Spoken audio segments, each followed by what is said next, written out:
Hey, family. You know what? This is Steve Copeland family from the Couch Conversation. Steve Copeland family from the Couch Conversation. Steve Copeland family from the Couch Conversation. Steve Copeland family from the Couch Conversation show. Steve Copeland family from the Couch Conversation. This is Steve Copeland family from the Couch Conversation. You know what? Um, Hi, Baltimore. Hello, Baltimore City. How are you, Baltimore City? Excuse me. I called myself trying to come over around about 6, but it didn't work. But I'm here now. I had to go for a walk, family. I ate and then I went for a walk.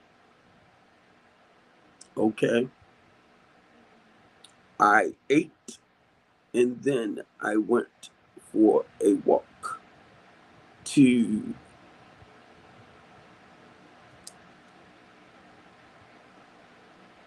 keep myself in shape.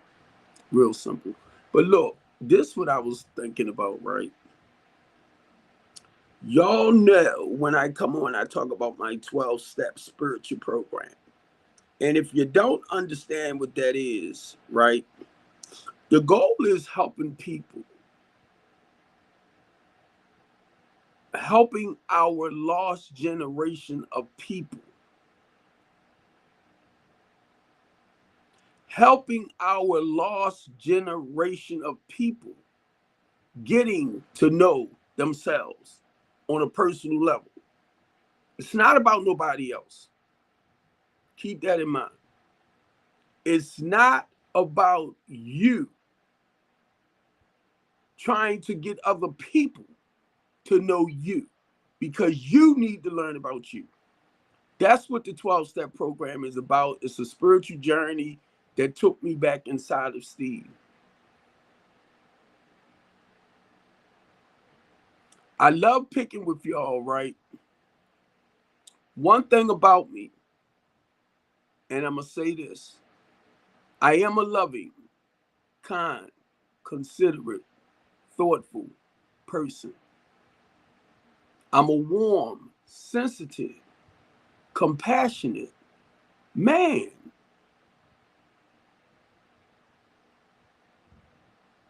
So what I'm saying, I know me. I had to learn to love me. Most of all, I had to learn to be honest to thyself. It's not about y'all. I had to learn to be honest with me. I had to learn to have faith in me. I had to learn to trust in me. If I don't know how to love me and care for me, what do I have to offer you? And that's a lot of people's biggest problems. You don't know yourself. And you look for outside resources and materialistic things to try to make you feel complete. I've done all that. The house, the car, the jewelry, all that, the material things to make me feel whole and complete. They are temporary solutions. So when I ask you, what can you bring when it comes to being in a relationship? If you don't know yourself or you still lost, then you don't know how to bring you, that loving, caring, kind, considerate side of you. So you know what I was thinking about today, family? Relationships therapy. Relationships therapy. Should you get counseling on a relationship before you get in to the relationship? Ask yourself, should you, and I'm talking about you and who you're interested in, before y'all get to that commitment level,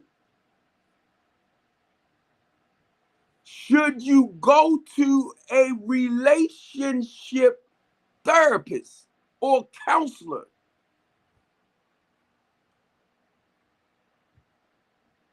before you and that person make that commitment? And I know we got dating, we got courting, we got movie nights, we have dinner nights, hanging out together. You know, just I'm looking at some of the stuff that we do before we even get there, to find out, is this person really worth it? Before y'all make the decision to move together, before y'all make the decision to sleep together. Sometimes it's okay to share those things with other people, like a counselor, like a therapist, to make sure it's not just lust, it's not just infatuation. I was sharing this a little bit earlier. I was listening to my cousin and Reverend Cool Black, right? Cool Lady Black. Cool. But look, women, please know who you are. Okay? And I'm going to say this right here. As a 64-year-old man, if I'm not attracted to you, I'm not going to come for you.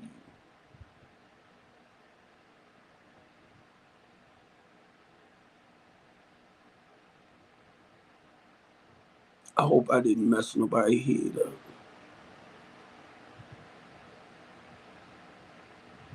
If I am not attracted to you, I'm not going to come for you. So the first thing I see is you physically. You get me?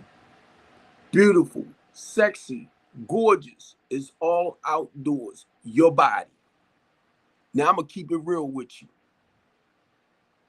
I'm saying from a man's perspective.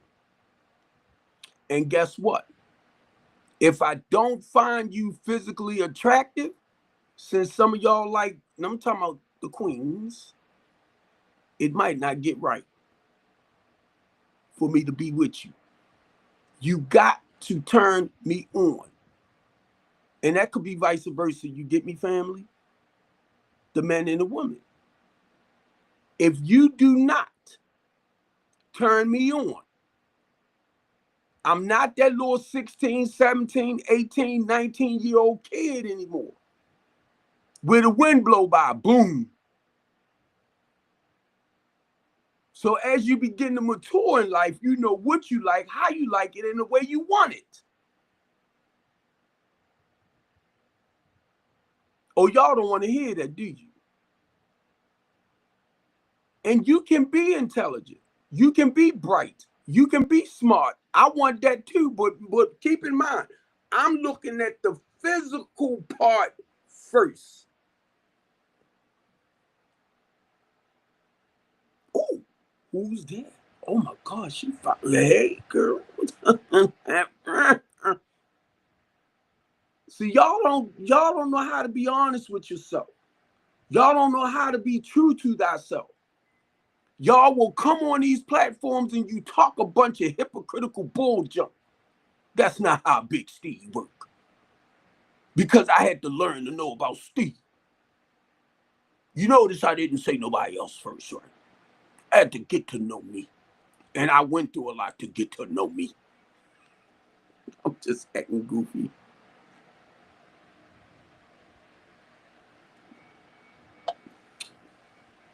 I know. Know what?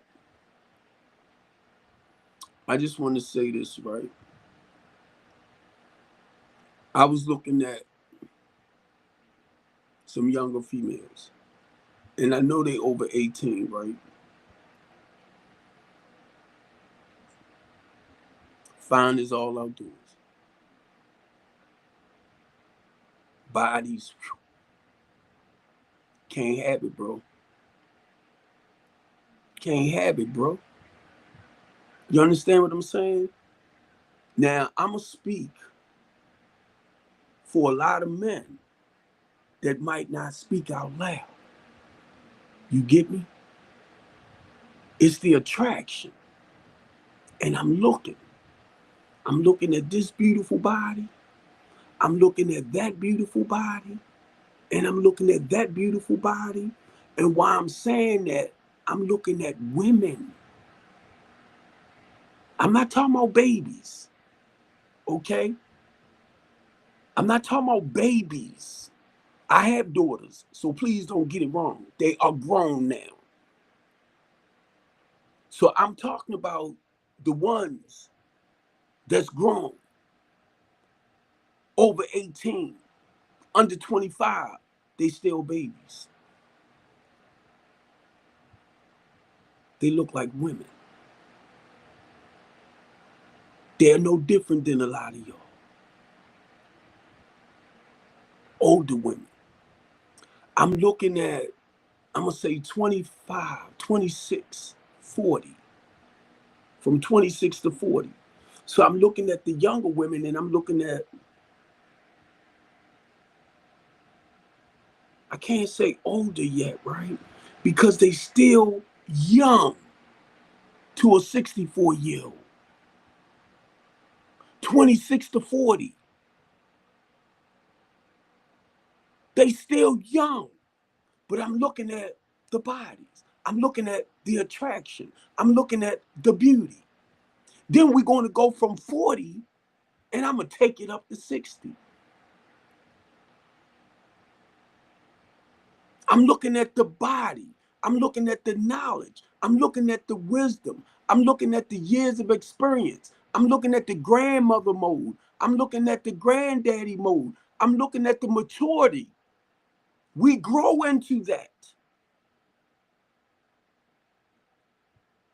I don't want to lose you, but basically what I'm saying, as a man, and I'm talking, oh, excuse me, family. I'm drinking my Diet Pepsi. I get the burps. But look, I'm looking at the relationship therapy. It's actually called couple counseling, right? It's called couple counseling. I just changed the word. Relationship therapy before you get in a relationship.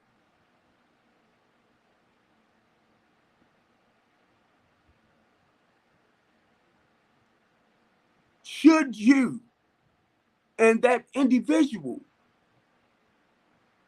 that you might be interested in go to counseling or therapy to see if this actually fit for you? If this a good fit. I don't want to lose y'all. I don't want to lose you.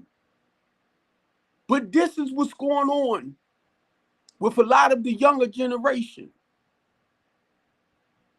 Are we compatible? Or mm, mm, mm. That's the whole point of reaching out to find out. But if you don't know yourself, and that being young, keep in mind, being young, you are still discovering life. But a lot of y'all, and it's not being smart, because I did not understand until I turned 40, moving into my 50s, that I wasn't young anymore. When I turned 40, I realized, Steve, you getting old. So a lot of the stuff I did in my 20s and 30s, you had to watch it now because you're a little bit more mature. You get me? They are learning experiences.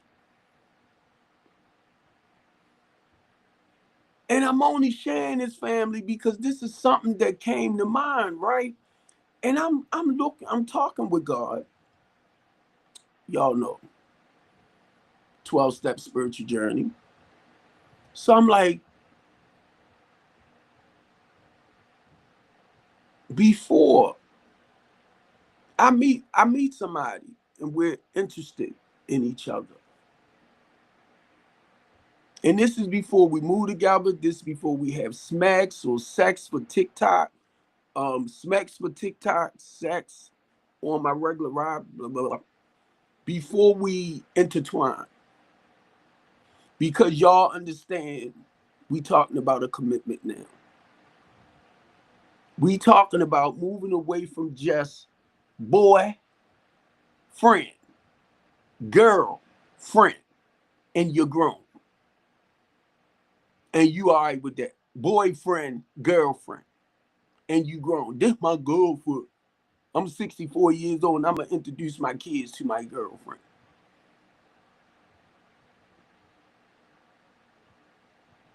And they probably look at me like, Dad, girlfriend, ain't you a little bit too old for that? Oh, y'all don't like that. But guess what? I'm sitting up here and I'm looking at it. Couple counseling. Just flip the word. Relationship therapy. Before the relationship begins. Before we make that decision. Like to want to move in with each other. Before we make that decision to step across that major line of commitment. Are this the right individual for you? Because sometimes sitting down, talking like with a counselor, talking with someone else, I'm talking about in a healthy way, okay? I'm talking about in a healthy way. So that we can evaluate each other, but you got that third party there looking, listening, evaluating, addressing some of your personal issues. But guess what? If you got a lot of garbage from your past, I'm going to tell you right now, get the necessary help for it so you won't bring it into your new. I tell everybody that. Whatever issues, and if you're new to a relationship, then we understand yours a little bit different. But whatever trauma that you're suffering with or you're dealing with, life struggles, because we have them, you don't want to make them your partners. Your personal life struggle, challenges, you don't want to make them your partners' problem. Do y'all know that takes a lot of work? Not to bring my bull jump to you. And that's a lot of our problems. When you get in your head that I'm going to change this person, I'm going to mold and shape this person, you just screwed up. You just screwed up.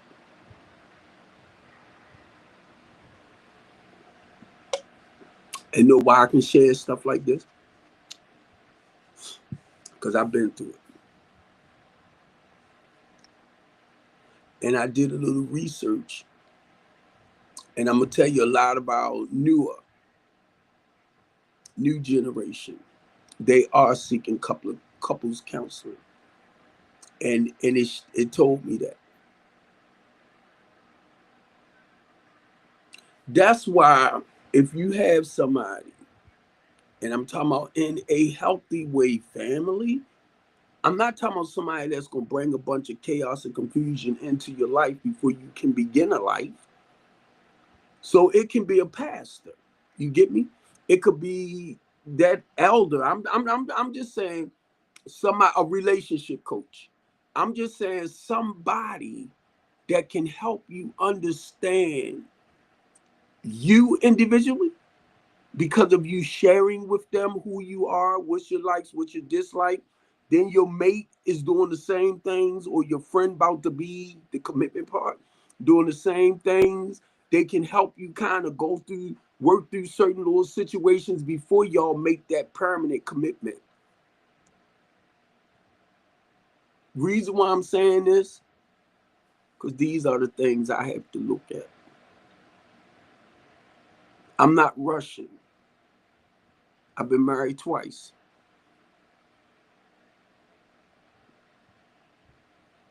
I'm a God-fearing man. I want you to have the same love for Christ that I have. And I'm going to share this with a lot of y'all. If you feel like you don't need to do this, you don't need to do that, then you don't need to be here. Okay? I need you to work on you. That's all I'm saying with you. But if you feel like you don't need to do this, you don't need to do that, you need to work on you. Because the only thing you can do, family, and this is what I begin to start understanding in life, is give me the best person you can be. And that's you. If you don't know how to love yourself, if you don't know how to be honest with yourself, if you don't know how to be truthful with yourself, if you don't know how to have faith in yourself, if you don't know how to trust back in yourself, if none of those are inside of you, be honest, what you got to give me? Spiritually, mentally, emotionally. That's why when y'all hear me say things like, I'm a loving, caring, kind, considerate person. I'm warm, I'm sensitive. I'm a crybaby. Stuff like that. I'm only saying I know who I am inside.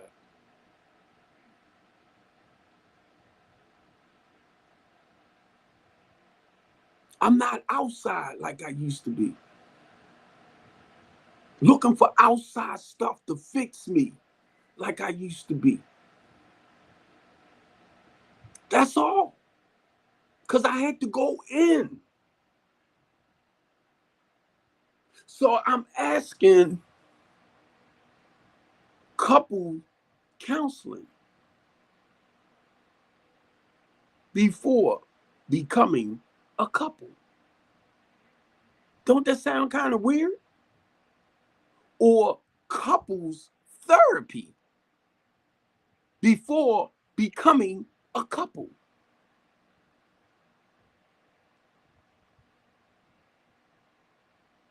Is this a healthy fit?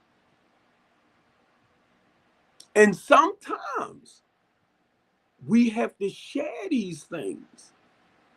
That's just like me talking with my daughters. That's just me talking with my sons. Because of some of the unhealthy stuff that daddy done throughout the years. And I was sharing this with somebody earlier, right? Well, my cousin. Let me go back to my cousin. Because guess what? Of the lifestyle that I used to live,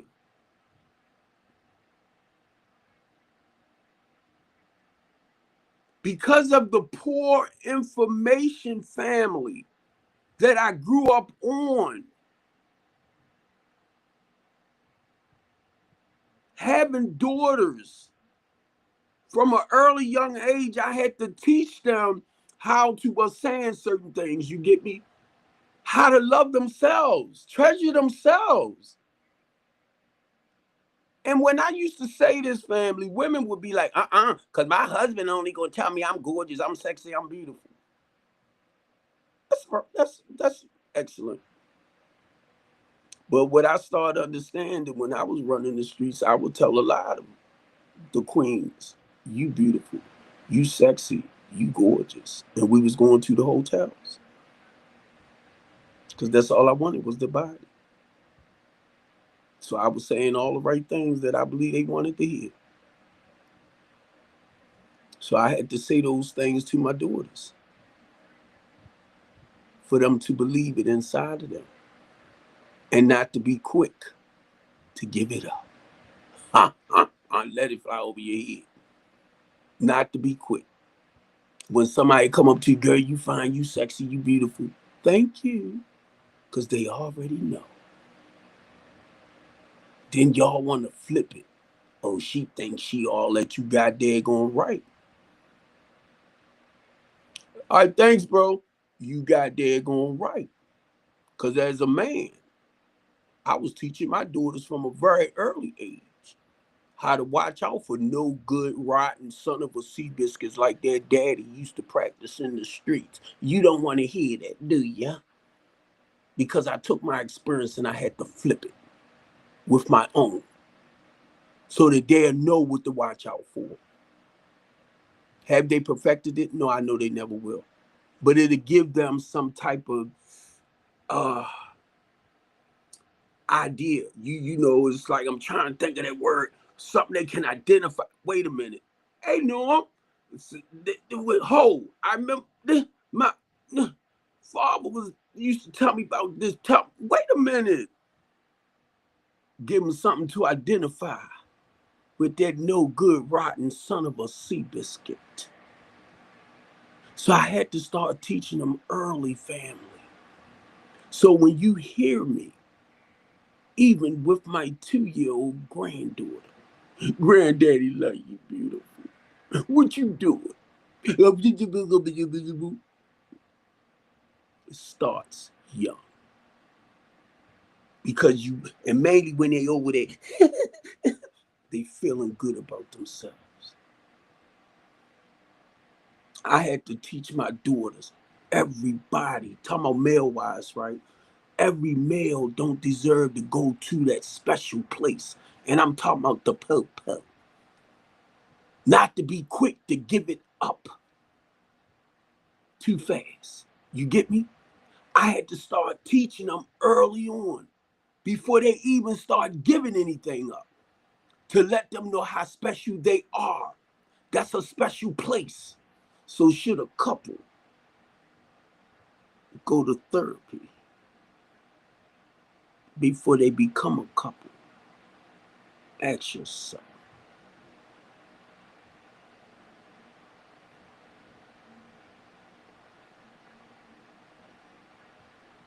Should a couple go to therapy before they become or make that permanent for that moment commitment? Ask yourself.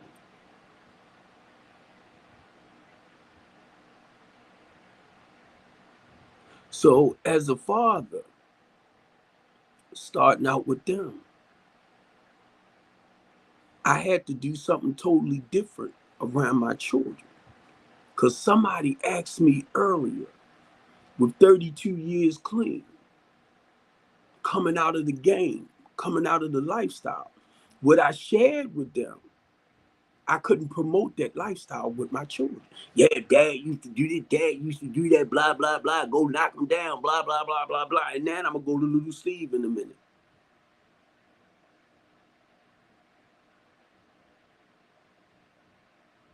So you start earlier teaching your daughters, dads, and moms how to respect themselves. You start early teaching your daughters, dad, and mom how to respect their bodies. You start earlier teaching your daughters, dad, and mom how to love and appreciate themselves for who they are. And it's not as much about what everybody else say, because they got to believe in themselves. So that's why when y'all hear me say things like it starts with communication, any relationship starts with this first. Okay, communicate it. Now I'm going to take it to yourself. Being honest with yourself, having faith in yourself, trusting in you. It's going in you. Got to be in you. So in this process, because I had to do the work on me in order to go and give it back, not just run off at my mouth. So I had to use the mistakes that I made in life and have become a better man today. Father, all that, uncle, all that, brother, all that. So somebody asked me towards my children. I raised my nieces. I raised my nephew. So we had to show them something totally different, not just this, because they watch what we do. And I'm going to tell you, I'm talking with my cousin, right? And she said generational trauma. Thank you. Thank you, Red.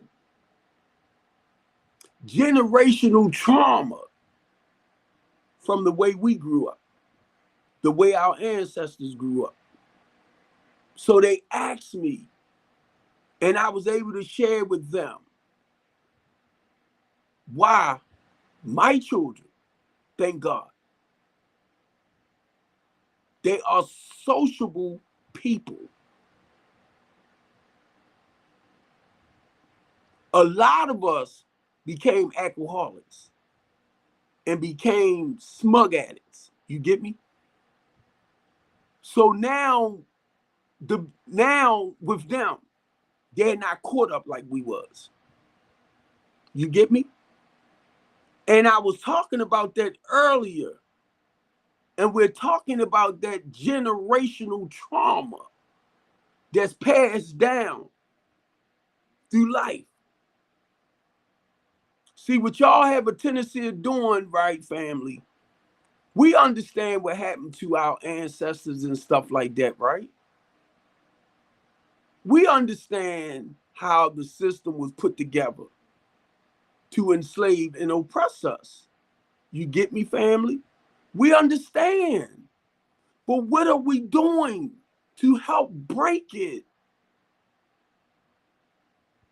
And no matter what I say out my mouth, keep in mind, because this just came to my heart. Please get to know who you are as a human being. Know your likes and your dislikes. Know what turns you on and turn you off. Get to know you before you can give you to anybody else. Because you only giving them the best. So I wanted to take it back there. So we sitting up here, we talking, and I'm telling them how I had to show my children something totally different, you know. And thank God, they know daddy. They know daddy. They know now about daddy's story from the streets. For the longest time, I wouldn't share with my children actually what I did, blah, blah, blah, blah, blah. You get me? Because I didn't want them to think that was an okay lifestyle to emulate. You get me? And it's not just that. I started realizing they hear what we say, family. They hear what we say, family.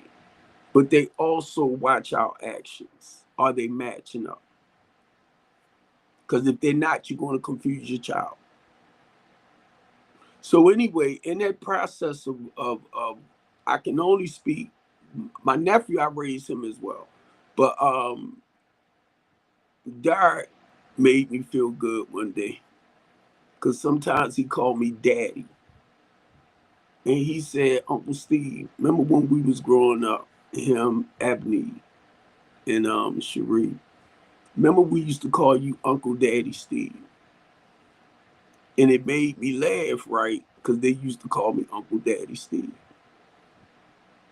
But it's all about building character in them. I wasn't their father. Their father was around, but their father wasn't fully active in their life like that. So sometimes we have to fill a gap. So I thank God when I look at the older ones, and then I look at us who was caught up in the smugs, caught up in the lifestyle, caught up in the alcohol, And when I look at them and I look at the life that they're living, I am so, so, so proud of them. I am so proud. And they got their own children now. So that's why when we was talking, the generational trauma, and this is the word my cousin used, and I said, I like that. And I'm going to start using that word. The generational trauma has been broken. And I'm talking about with the alcohol, the drugs, and all that stuff. Smugs for TikTok's sake. So if I lost you in a sense, the whole thing I'm saying, old habits and behaviors had to go.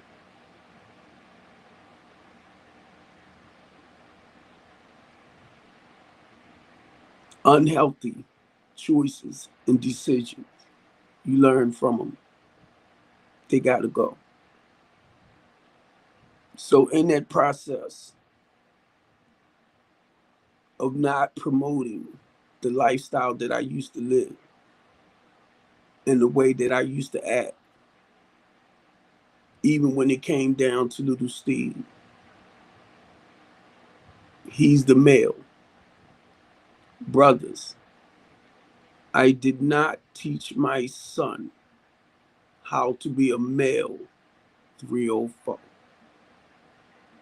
I did not want my son, from what I used to do, to ever disrespect women in the way I did.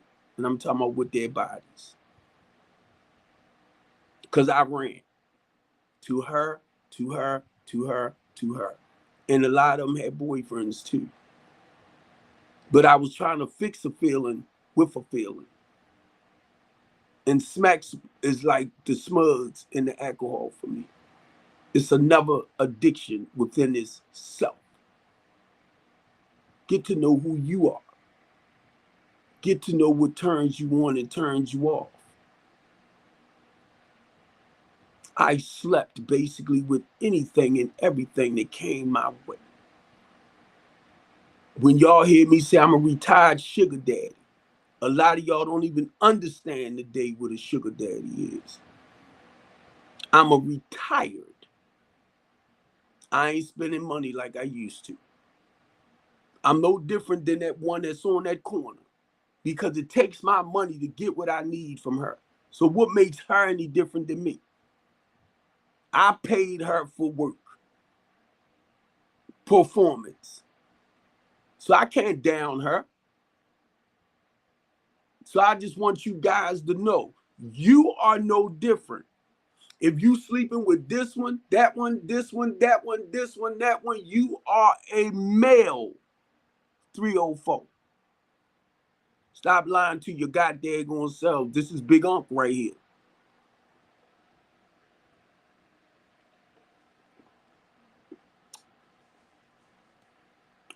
That's why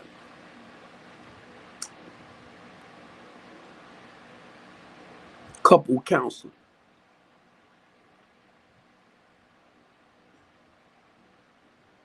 couple therapy, before y'all become a couple.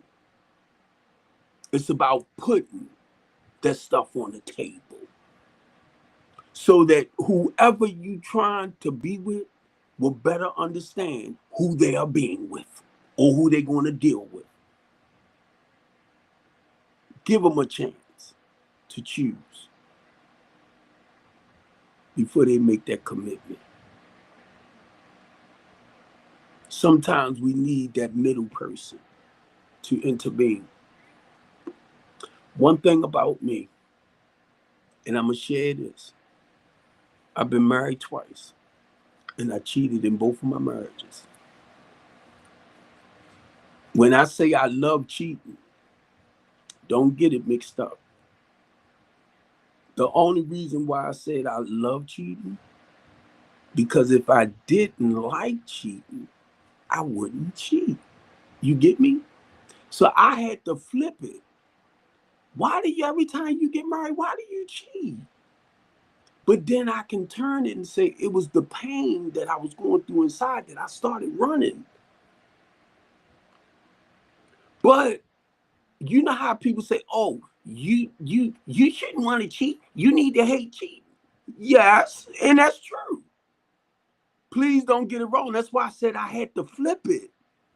Because one day I'm realizing, yeah, even though it's wrong, excuse me, family, I would go do it. I'm like, oh, wait a minute, oh.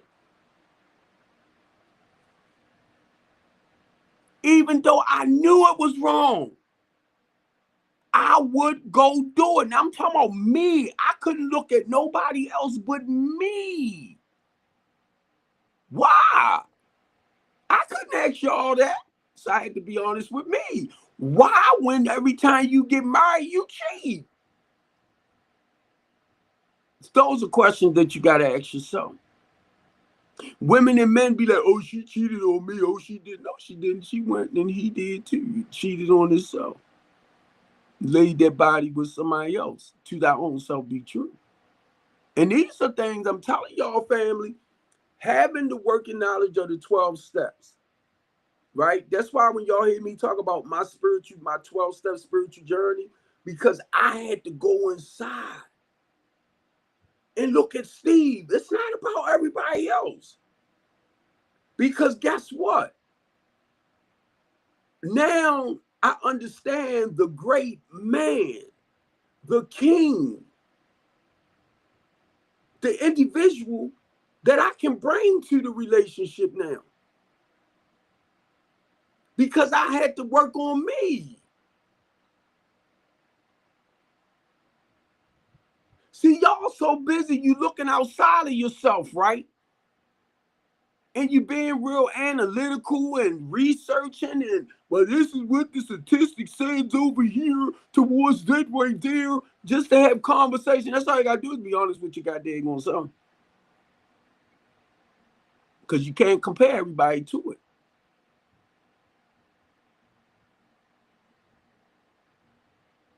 Why do marriages break up?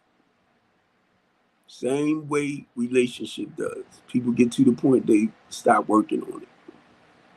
Duh. You didn't know? It takes work. Relationship therapy before you get into a relationship. Should you go to and talk with somebody about a relationship before you actually get into the relationship, like making the commitment? Remember what I said? Mess your head up, didn't it? Mess your head up. And I'm gonna share this, be honest. A lot of times, right, before you get into a serious commitment, most of the young ladies go introduce that person, that boy, that man to dad. And if dad feels like that might not be the one, he gonna let you know it ain't worth it.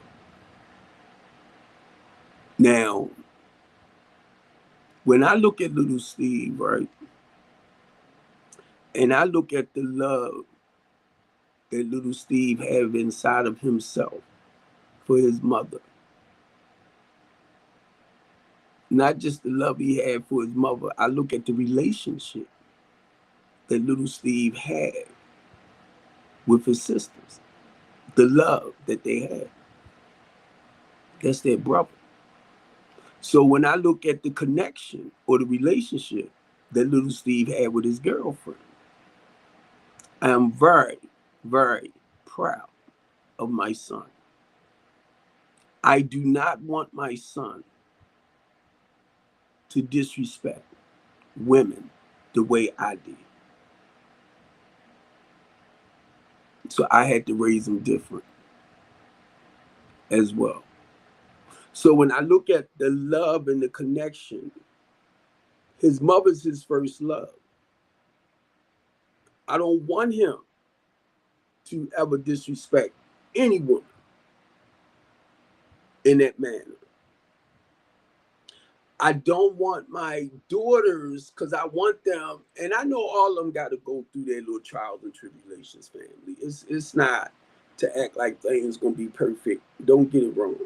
But it's the morals, the values, and the principles, the quality of life that you was able to provide for them and show them. You just want them to be better people than, I'm gonna say, what you were. So you want them to be totally different when it comes to their relationship, when it comes to their life. Now, remember what I said about couples therapy or a relationship, going to a relationship therapist before you get into the relationship?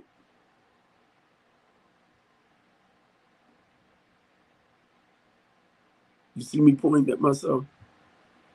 Because this is what we do. This is what we do. I was just trying to see if y'all catch it. We normally talk with someone else about certain little things to see what you think about this, what you think about that. But you never really know until y'all end up getting together.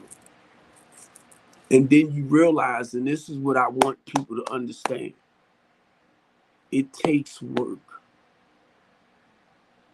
It takes work to work any relationship, any commitment. Rather you are a husband and wife, and you see how I said any relationship, any commitment, and then I went on to husband and wife, because it starts out with just the relationship, making a commitment. And then if you feel like this person is someone that you want to spend the rest of your life with, then you'll call them your wife or your husband. You don't ask. I can't speak for nobody else. That's a special step. You don't ask everybody to marry you. By this time, y'all normally living together. Y'all probably have a family together. Y'all been together for certain years, for a certain amount of time, years wise. We living as husband and wife. We're living as husband and wife. So why not make that special towards your mate? And I'm talking about for the men mainly. If you living with her, y'all, you taking care of home, y'all doing the proper things, y'all living as husband and wife, and she not that important to you to say, gentlemen, will you marry me? I'm not going to do all that running around and creeping and doing what I used to do. You are the one that I choose to spend the rest of my life with. We got a family. We got great things going for us. So the goal is to connect. Oh, that's only a paper. And that is so true too. But guess what? You know the commitment deep down in your heart and in your spirit that you're making. And what you're telling your mate, out of all the men out there, out of all the women out there, and in the men case, right? Out of all the women out there, I choose you.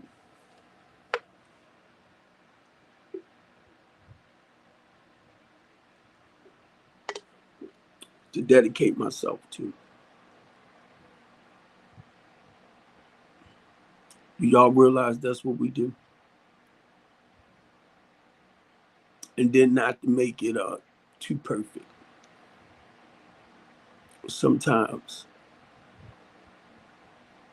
all the time, it takes work to work your relationship, to work your commitment, to work your marriage. Don't you ever let nobody make you think everything is peaches and cream. all the time. You got two different people, two different personalities, two different characters. She likes what she like. You like what you like. You might not like what she like. You might not like what he like. But the point, y'all kind of compromise. But you don't want to take away from them who they are and what they like. Let them be their own individual. Took me 2 marriages to understand that.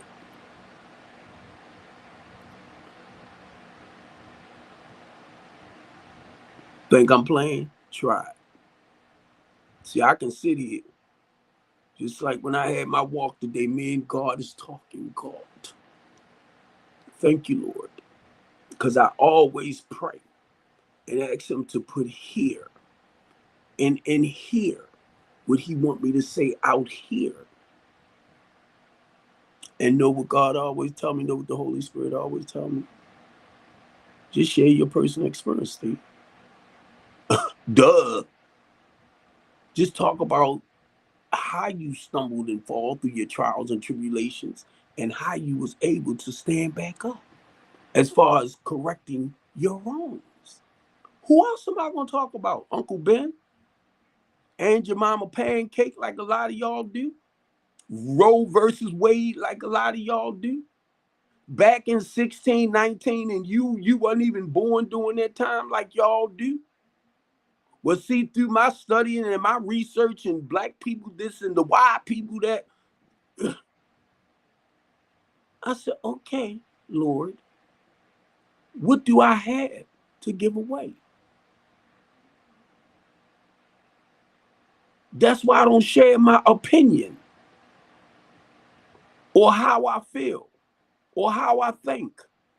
I can only come from a level of personal experience. I remember being there.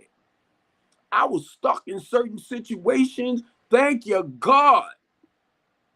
This is what I was able to do with that power, that strength, that courage, that motivation. This is the stuff that I was able to do to overcome that stuff. Or I don't want to hear it. You ain't got to, Bob. Because certain things is not meant for you. But some I need to hear it. Why you think I started the couch talk?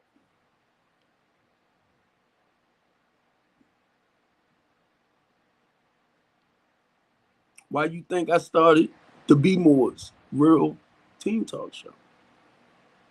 I already know it's not for everybody.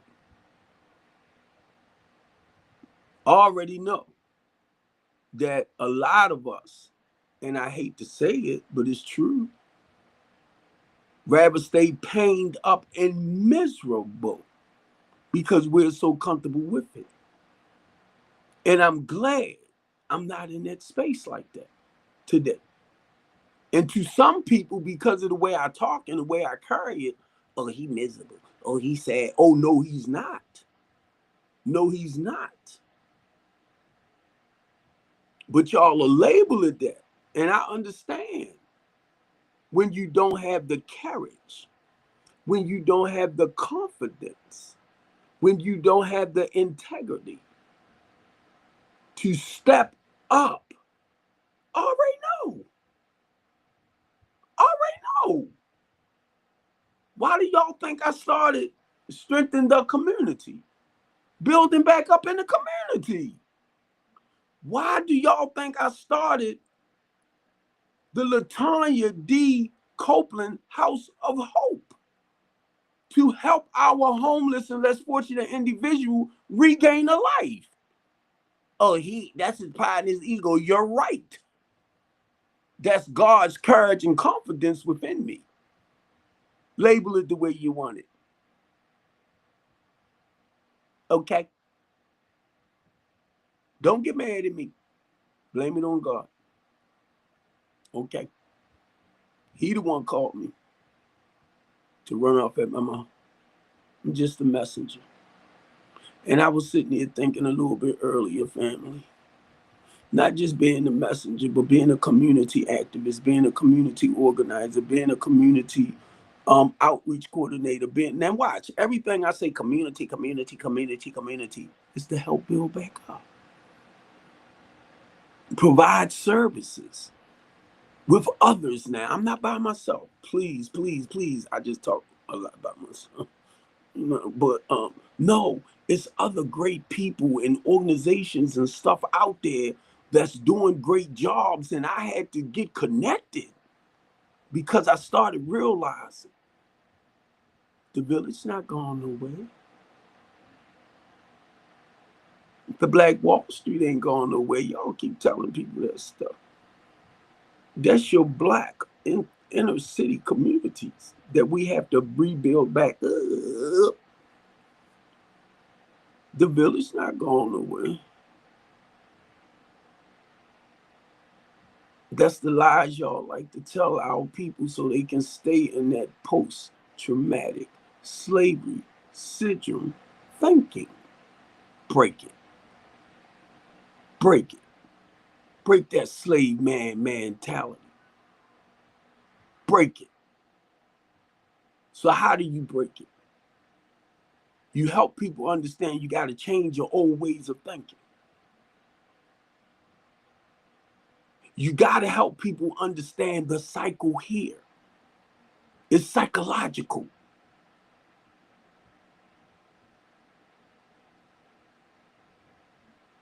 Y'all want to talk about the system. Now watch this. What I realize in the work that I do in the process, they ain't all white.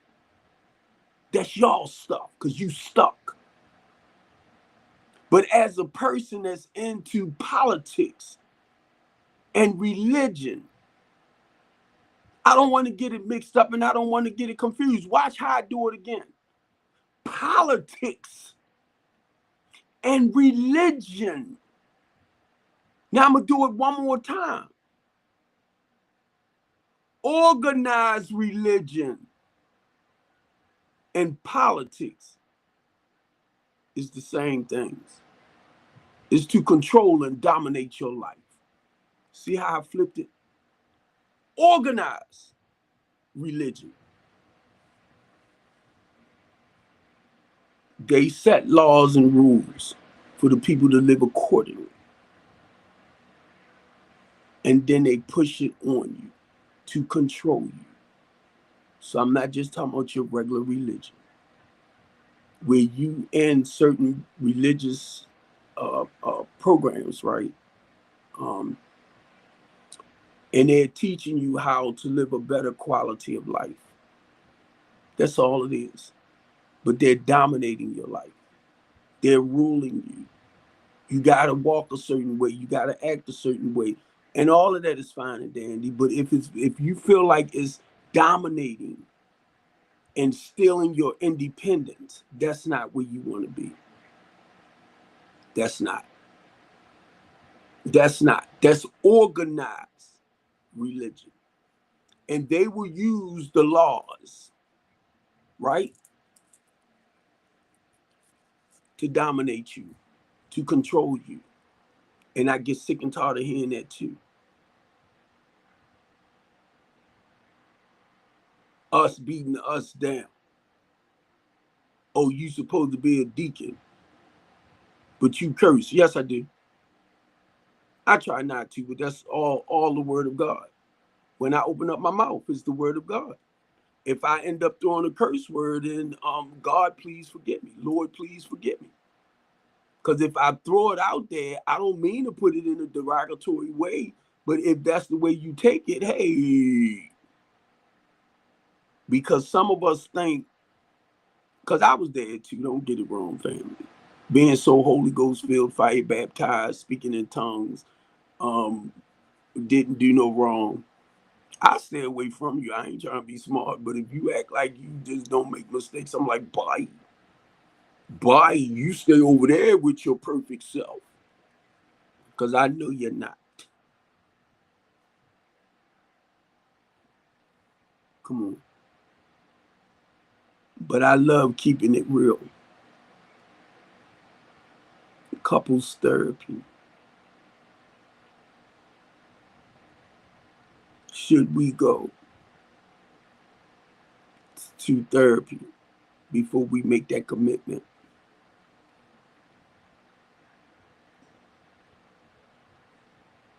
Take somebody like myself, right?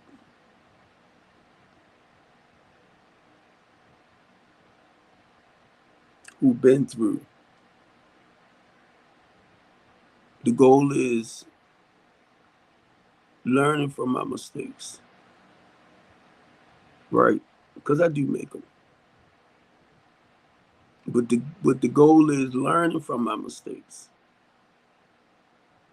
and sharing with other people how I was able to walk up out of those and stay out of it a day at a time. People won't do that. They'll talk a real good game. They sound good. Great knowledge. But then when you say, well, how was you able to like leave your marriage and not go back?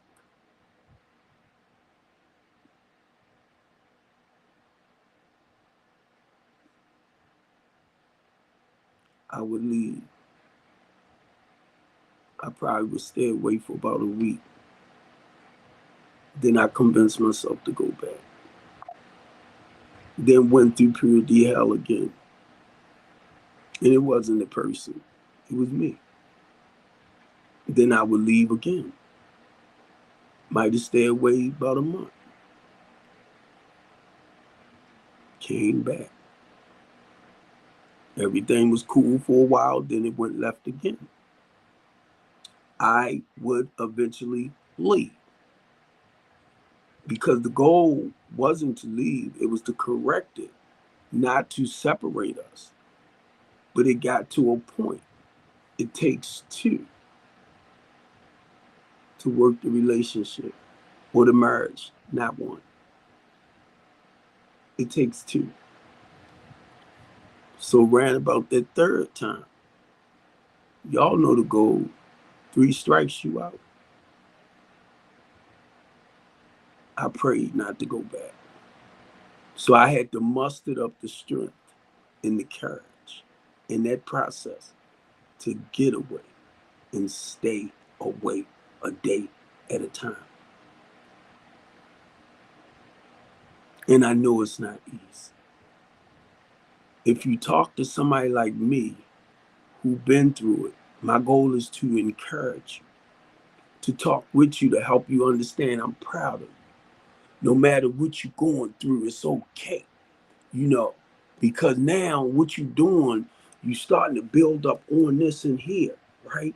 So you starting to encourage them, you starting to empower them, you starting to get them to believe in themselves. And I can do this. I can move on, and I can eventually stay away. But I'm so in love with that, and I understand because I talk about that too. But sometimes we have to love from a distance. That don't mean you hate the person. I don't hate none of my ex. I don't even hate the women that I cheated on my exes with. When I needed somebody, they was there. God already knew what I was going to do before I did it, who I was going to do it with, how it was going to turn out. So I try not to get all into that. Just catch what I'm saying. Because the thing was to make sure me and God was okay spiritually, no matter what I do. See, we so busy worrying about everybody. Do you still like me? Do you still love me? Am I still your friend? Bye. That's how I feel now. Understand I'm older. So I had to get to that point. Bye. If it work, it work. If it don't, bye. And I know everybody not dead, but I'm just saying it's a process. I'm telling you the process. Get that point, get to that point in your life. Whoa, I wish I could sit here and make y'all think. I just walked away. Mm-hmm.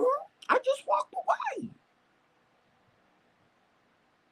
I wasn't gonna let nobody treat me like that. Mm-hmm. It just sound good, don't it? For some of y'all to just say, I wouldn't let nobody do me like this. I wouldn't let nobody do me like that. Okay. Okay. I wouldn't let nobody do me like that either. I didn't realize I was letting them do me like that. Okay.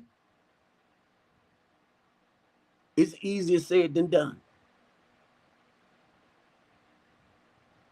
That's why I try to watch what I say out my mouth. Because sometimes we might need the words of encouragement to believe back in ourselves to end up walking away and staying away. Uh-huh. Uh-huh. Okay. You don't want to come here with that.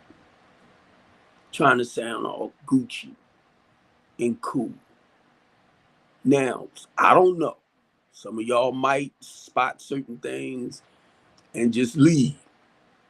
But then that makes me wonder, did you really love and care for that person like that? Because you only wanted to work, you get me? And it didn't work.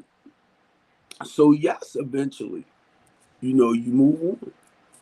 Oh my God, that sounded real plain and simple, didn't it? Uh-huh.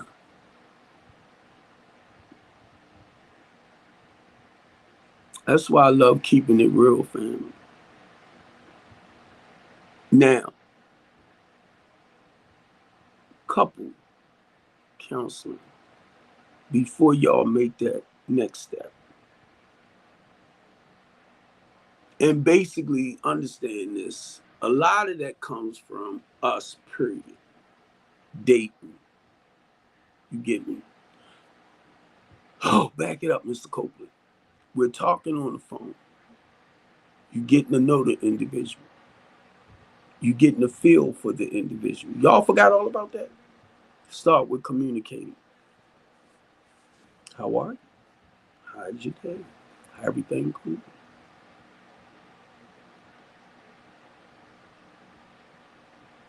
Then you listen. How's your day going so far? Then as you communicate a little bit more, we tend to get deeper. Like wanting to know what turns you on, what turns you off. And it don't have to be sexually or sexually. It could just be snoring. It could be other stuff.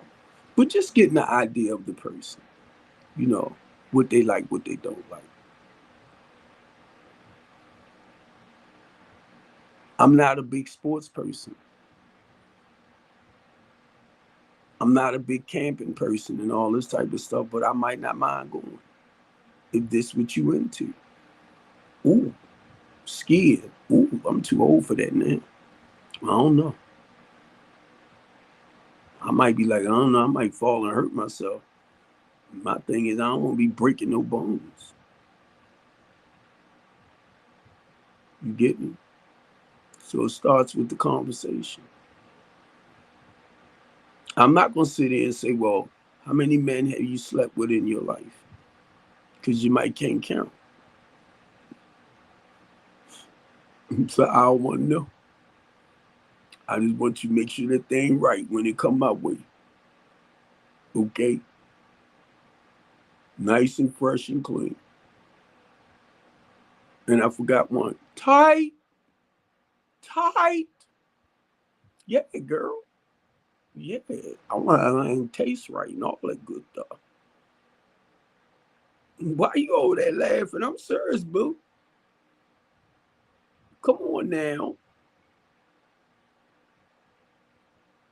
So what you don't like? Okay, I know not to do that. Okay. Starts with the phone call. Look, how about us going to dinner? No, I don't want none on the first date. Okay. I don't mind whining and dining you and stuff, and you just you can I'm only saying this right because my second wife made me wait 6 months, and I really appreciated her because she just didn't give it to me just like that. So that made me feel like she trusted. I mean, that made me kind of trust her that she don't give it up that easy. Are you the same way? Or you not? So how long? You said 18 months. I don't know. That might break me, girl. 18 months and I gotta wine you and dine you and all that good stuff before. I don't know. I tell you what, just to think about it, you said 18 months, right? I'll call you back next week. Bye. Who she thinks she playing with? Popcorn, who she thinks she? Come on now.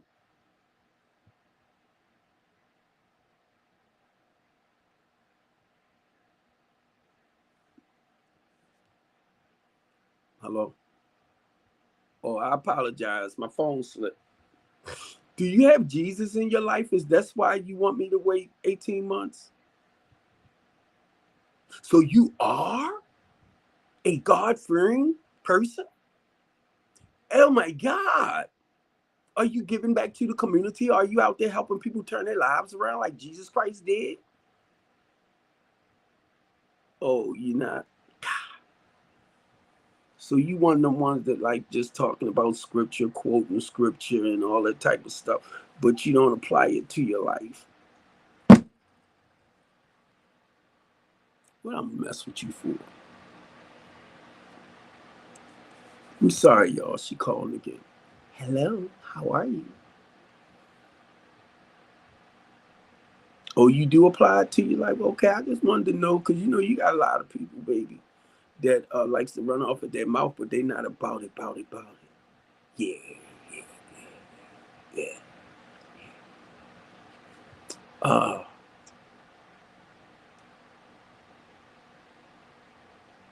can you cook? I know how to cook too, but we can cook together. So I don't worry about none of that. I know how to cook. I know how to clean. I know how to sew. My eyes ain't like it used to be when I was younger and would put the thread through the first time. Nah, sometimes I have to get up on the lamp and, oh, you'll do it for me? Thank you. Thank you. And forgive me because I'm acting like a goofball right now. Yes. Can you pray for me? You read Bible too to me? Okay. Well, look, do me a favor. I love some of the stuff you're saying. So what I'm going to do, since you said you wanted to wait for like 18 months, I'll call you back in 24, okay? Months down the line. Yeah, yeah. Because I want you to get yourself together and stay focused on your spiritual walk, your mission, your purpose, your journey. Since you want me to wait till about 18 months, now I want you to wait 24 months for this thing, girl. Talk to you later.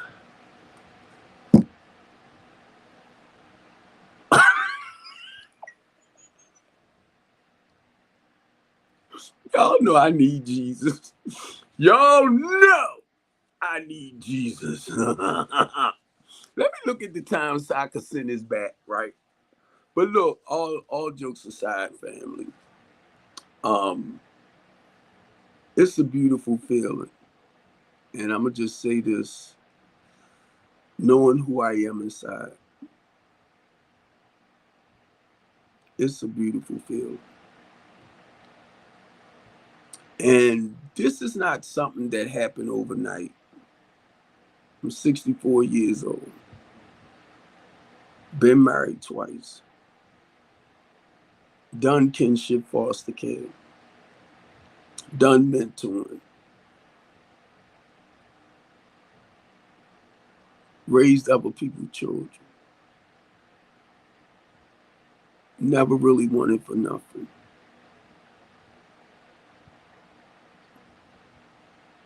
But in some people's eyesight, you're a sorry, no good piece of whatever, whatever, whatever. Your dad, not this one right here.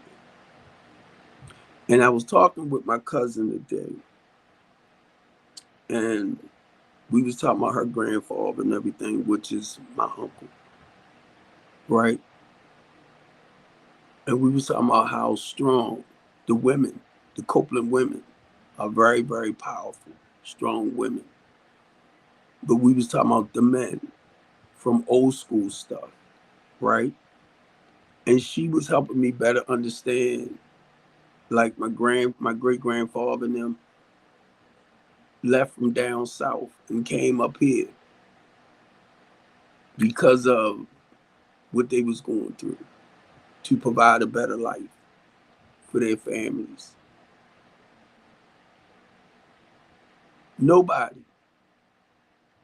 can stop you from being successful in life but you. And that's what I was beginning to understand as a black man. Okay. I came out of school in the 10th grade. I got into trucking around about 21. Now, mind you, I'm still, living this deceitful life and trying to do the right things. Deceitful life, trying to do the right things. I would drive, I would stop. I would drive, I would stop. I would do other little things until I got clean.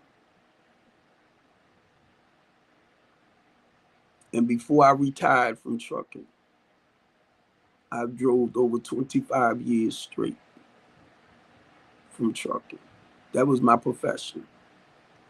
So you can't tell me that a very uneducated man can't be successful. Stop telling yourself that. Stop telling yourself that. And that's what we have a tendency of doing. But now, the only thing I can do, family, once again, is share my personal journey in life and how God delivered me when I yelled out. A lot of y'all might not believe in the higher power. A lot of y'all might not believe in Jesus Christ, a power greater than yourself. And it's okay, because everybody don't. My journey is more spiritual now than it was in the beginning based around the religion. If I read something in the Bible and I don't clearly understand it, I will ask God to help me better understand. If it's just that one sentence and it's not clear, I have no problem going into my commentary. I have no problem in Googling certain things. The only reason why, because I want to get a better understanding of what I'm studying and what I'm reading. What I was sharing with somebody just before I came over here, I don't care what your religion is. Okay? I don't. I want to know how you use that information. If you lived a corrupt, no good lifestyle like I did, and it turned your life around, that's all I really want to know. How was you being a Muslim, a Hebrew Israelite, a Moor Samaritan, a Buddhist, all these, I'm trying to think of some more stuff. Once you got into that religion, how have you as an individual used that information to become a more person of quality, of stature, morals, values, principles? Have you learned to build a spiritual connection? Just share your story with me. That's all I'm asking. Don't push it. Don't be like, well, see, Jesus, it wasn't no J's back then, because I'm going to look at you like you doom, doom, doom, doom. You ain't got to do that. Because I don't care what you call. I know what I call. I don't care whether you believe in him or not. I know I do. So it ain't all look. And it's not to take nothing away from you, family. Just do not push it. Educate me with your knowledge, with your understanding. I'll be like, wow. Because you might see something totally different from the way God uses you and him. Because I'm looking at y'all connection, right? Through your religion and all of that. Just share. You used to do what I used to do, and since you got into this right here, you don't live like that no more. Wow.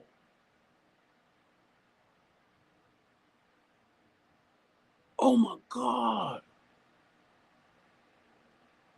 That's the point of me sharing my experience to strengthen you with my hopes of how God turned my life around.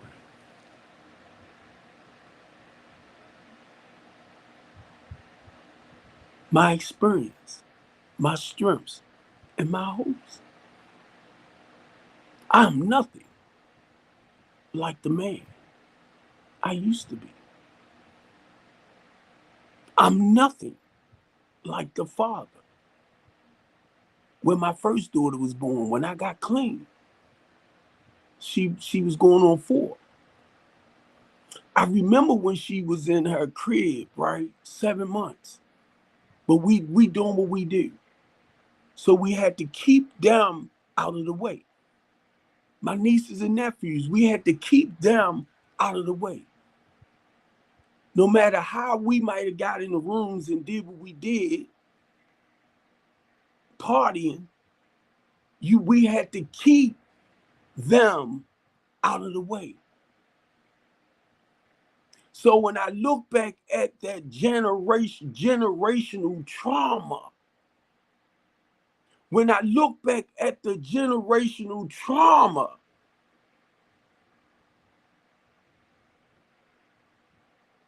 it has been broken.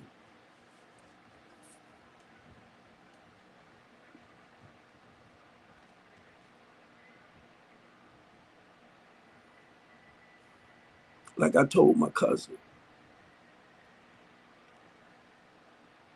my kids don't understand why daddy do what he do. Because they didn't grow up seeing a lot of the chaos and confusion, you get me? Not in that sense. They didn't grow up in the inner city. Thank God my wife's, my exes, we was able to provide better for them.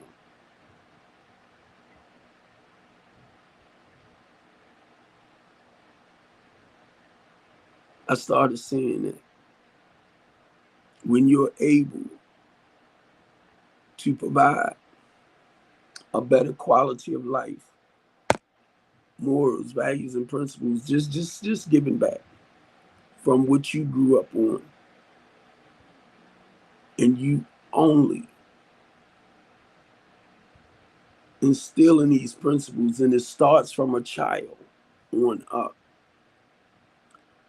Um, I want to say this, right? Because I'm gonna get right in this.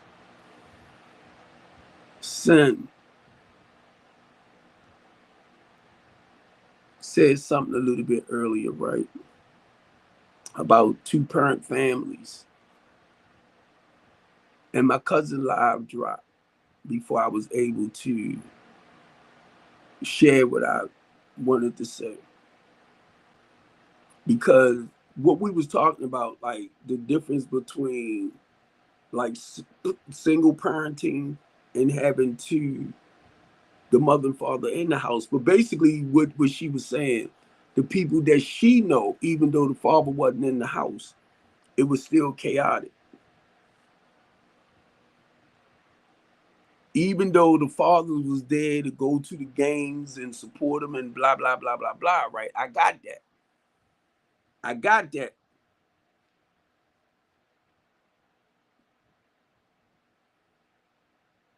Do y'all know anything about that biological bond?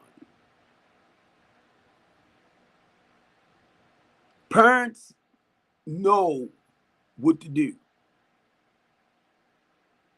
taking care of you financially and all this type of stuff, providing a roof over your head, but they don't know what to do to feed you mentally, emotionally, and spiritually. And before I was able to share, we dropped. But now, mind you, I'm looking at the biological bond. You got mom, you got dad. But if they not showing you love, affection, and attention, that's the biological bond. I love you. Daddy here for you. Mommy here for you.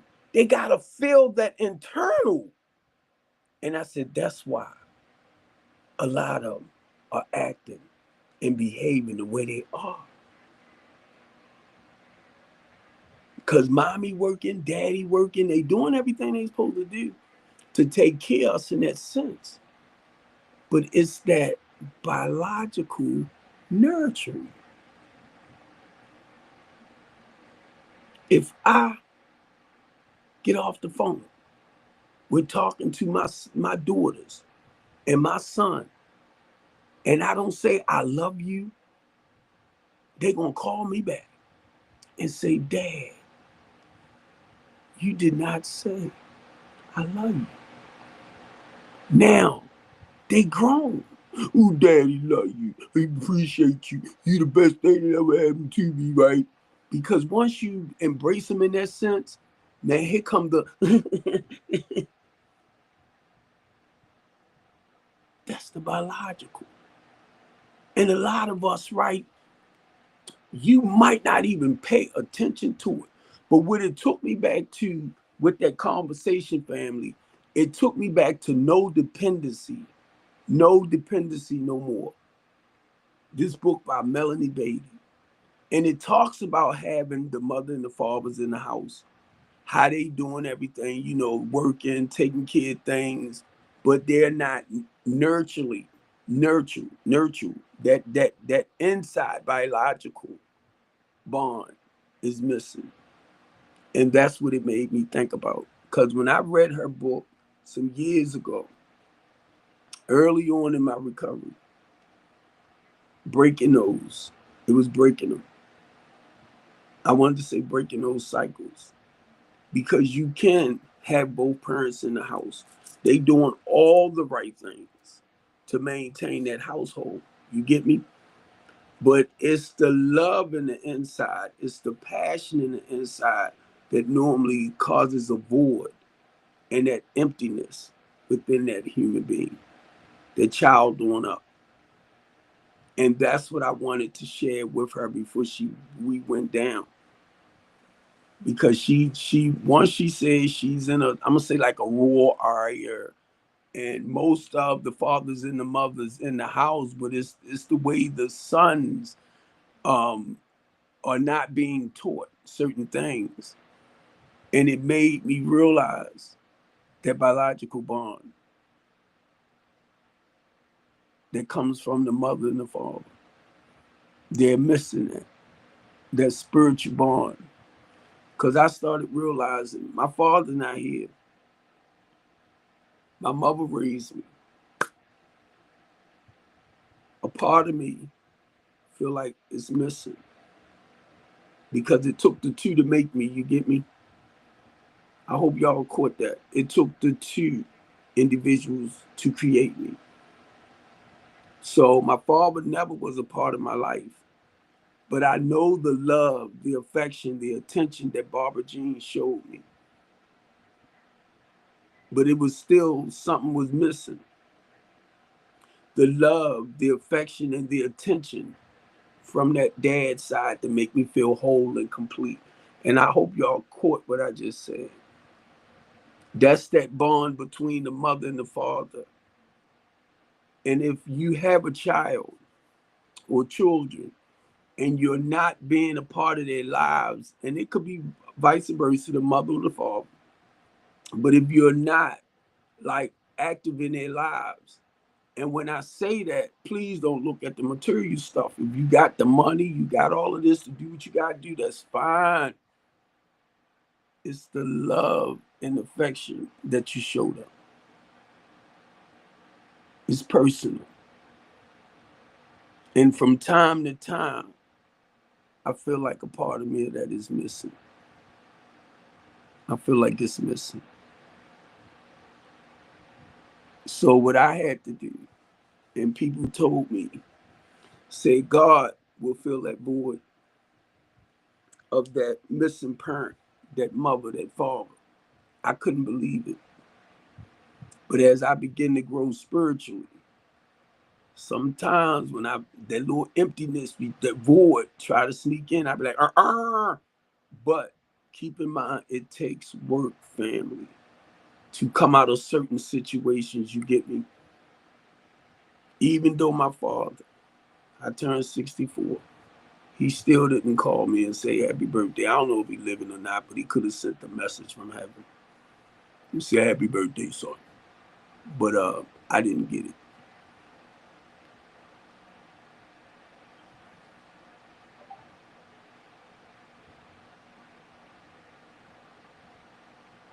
And sometimes that little boy inside of me hurt. But I had to understand. I'm gonna say something to make it sound so simple. It is what it is. I can't let it weigh me down. I can't let it bring me down. I can only share with y'all who fathers and mothers are not in their children's lives, because you have fathers that's raising the children too without the mother. And a lot of y'all think it's okay because you're avoiding your children. You ignoring them.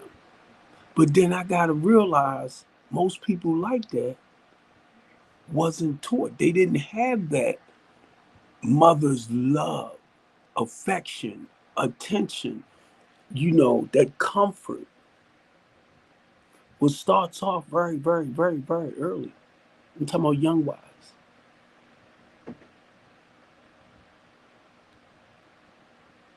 I never wanted my kids to feel that emptiness or that void that I felt not having dad in my life. I had to do the total opposite and make sure I was a part of their lives so they wouldn't feel that emptiness. And then I realized when I jumped into foster care, because I'm a family person, I'm talking about family as a whole, I couldn't see my nieces and nephews with people that they didn't know. I was scared they would get hurt and harmed. So I became a foster care parent to keep them in the family. My little cousin, now she's a grown woman. She back up there with her mother and my sister now.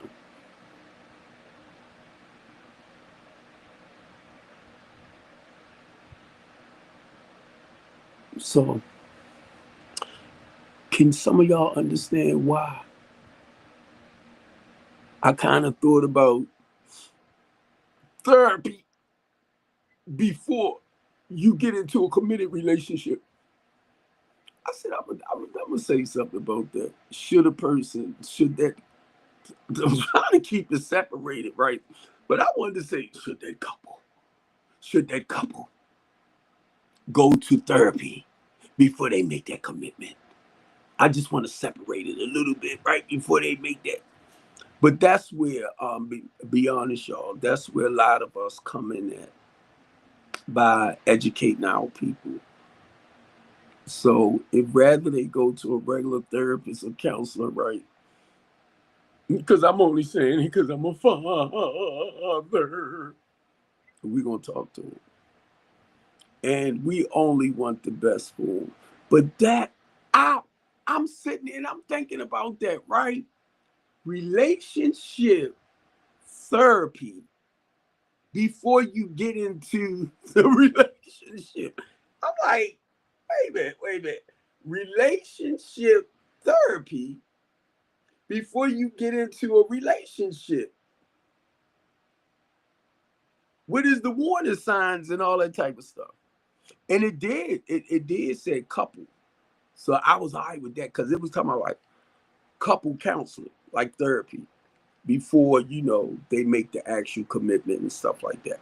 And do y'all know, it was talking about a lot of our younger people, the Gen X and all that. Y'all know I ain't good with a lot of that. They was talking about how a lot of them are going, talking to somebody first. And that's what I had to realize. That's all it is. Rather they seeking professional help or they seeking help from somebody with personal experience who went through the process, that will have no problem sitting with you, talking with you. Because the goal is, if you don't know who you are, as a loving, caring, kind, warm, considerate person, you got to love yourself first. That's the only way I can give it back. I'm only giving you, sharing my love with you, sharing my kindness with you, sharing my gentleness with you. I'm only giving back. And people will play that. But it's okay too. Eventually, I'm going to cut you off once I realize what you're doing. Baltimore City, I love y'all. Thanks for hanging in with me. Y'all know this is Steve Copeland from the Couch Talk Show. I want the best for us. I was talking with my cousin today, I'm doing what I can to build back up my energy level.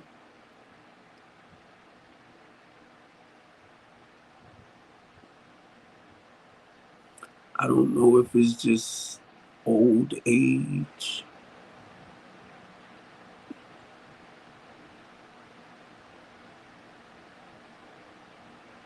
or it's just the health. You know what I mean? But in my mind, I'm still young,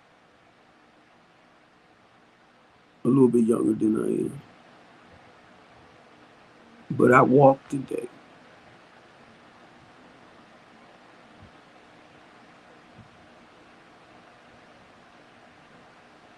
And I walked a little bit longer than I normally do.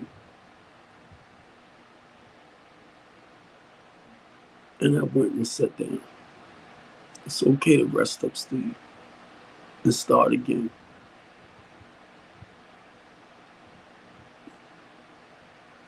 I started walking up the hill. And y'all know that guy that walk around like this? Boom, boom. I was walking up the hill like that. I was like, ooh, ooh, ooh, ooh. And I got my back brace on too. And I'm like, ooh, ooh, I need to go sit down. But I took a walk. And I'm talking with God, and I can only say thank you.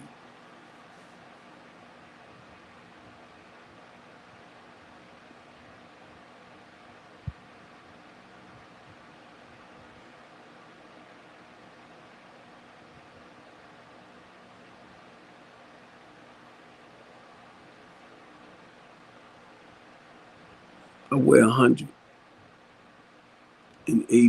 pounds. I know my face and stuff might look a little big or whatever. Because sometimes when I be looking in the mirror, I be like, Steve, you getting slim. But I weigh 187 pounds. And I'm not trying to get real skinny, right? It's basically tightening up the flab from losing weight. That's why I'm walking and I'm eating a little bit more healthy, you know. Um, but talking with my cousin and focusing on my health. No. If you need to talk, I'm here. You can reach me.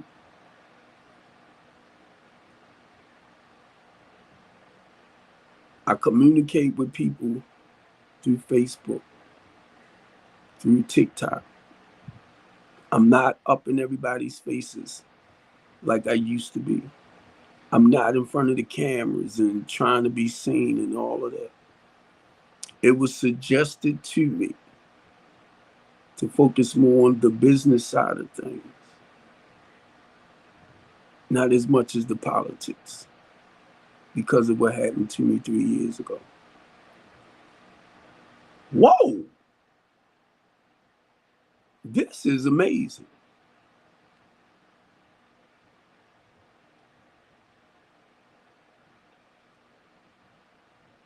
March the 10th. You see how time, March the 10th, March the 11th, which is tomorrow, I went to the budget meeting with Brandon Scott. My director had told me, go get some information, come back, and share with the board and everything, right?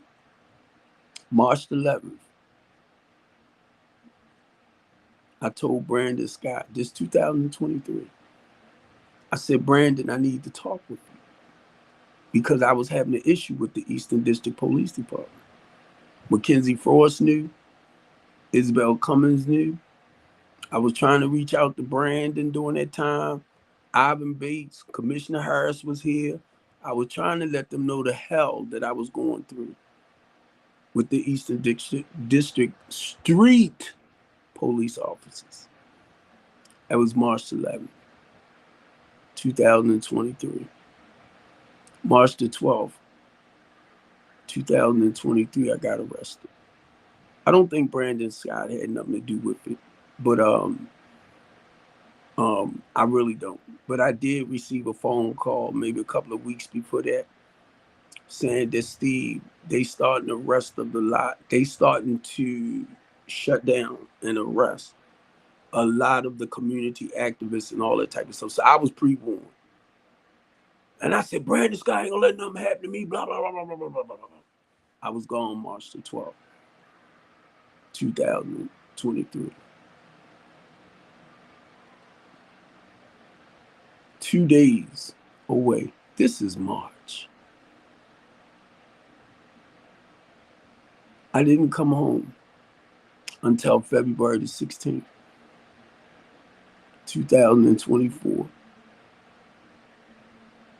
When I came home, I had to stay on home monitor for 13 months. So I spent 11 months over the prison hospital and then home on the home monitor, 13. So that was like 2 years. Never once did I talk with a judge to explain my situation with them. Every time it was a scheduled time for me to go to court. For some reason, I didn't make it.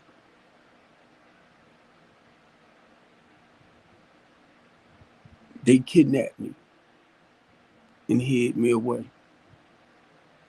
That was their way of shutting my mouth.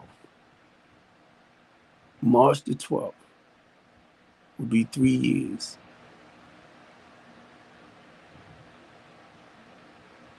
Two police officers, one street police and a detective, female detective. They both was white. The police officer, me and him would talk about how we want to leave a legacy behind for our children. Created 14 charges in a fake police report. And then when I was getting ready to come home, he went and filed another charge against me where they locked me right back up. I didn't share that with y'all at that time. So I had to go through that process again. Then, before I was able to make my court date for April the 9th, 2023. The woman police detective filed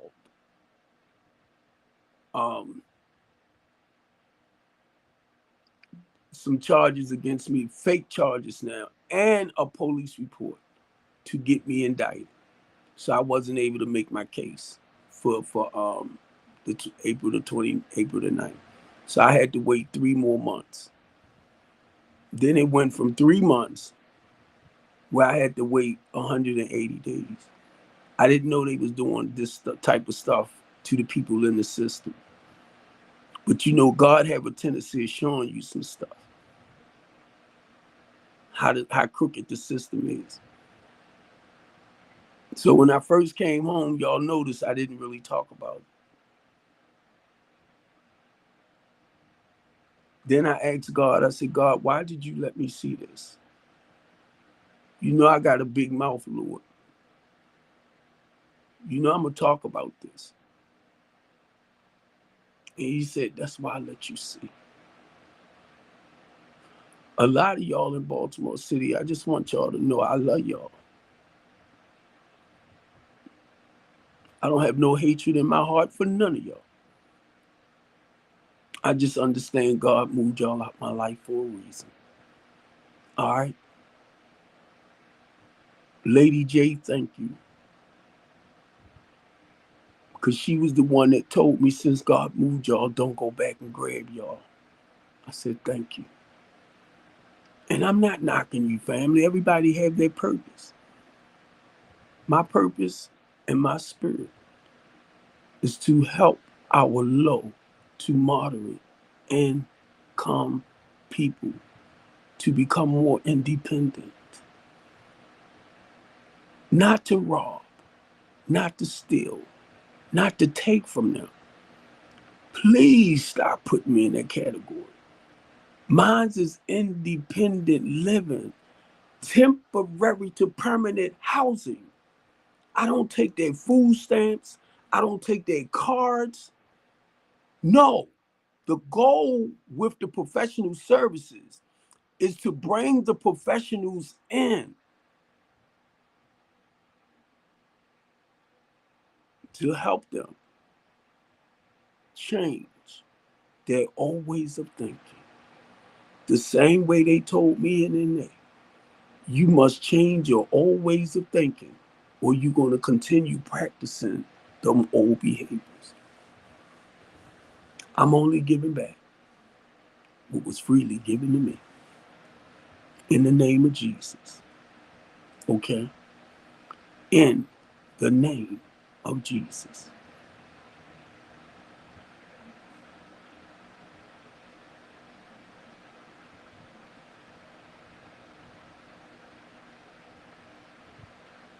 That's all I ask. Help me help them. I don't need your money.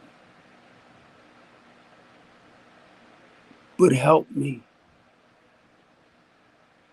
to help them with your donations, which is not a problem. With the funding, which is a major problem. Because you got temporary people, temporary housing, right? Who you got to prepare for a permanent place. Rather it's apartment, rather it's a senior citizen complex, rather it's when I say apartment house, and I'm gonna go to the home buyers program. But it's to help the individual in the poor Black community to overcome their struggles. So you got to get them in to these apprenticeship programs, workforce development programs, because you meet them at the level of where they at to help them grow financially. And when I say this, I'm looking at the women and the children. When you have a mother with 5 children and she's struggling because of the TCA to maintain it, you meet them right here. and then you help them grow from there. That's what the LaTanya D. Copeland House of Hope is all about. So that's why when I ask y'all to help me help them, it's not personally for me.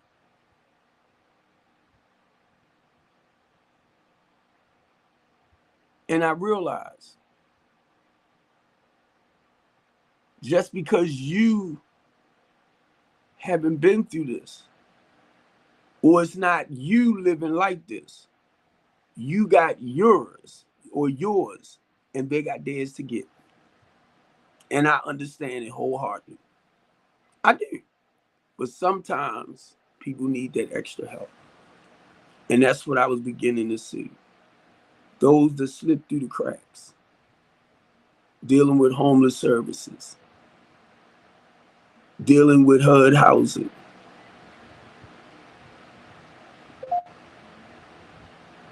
Those the ones that I tend to work with that feel like they can't move forward.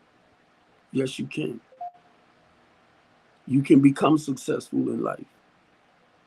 And guess what?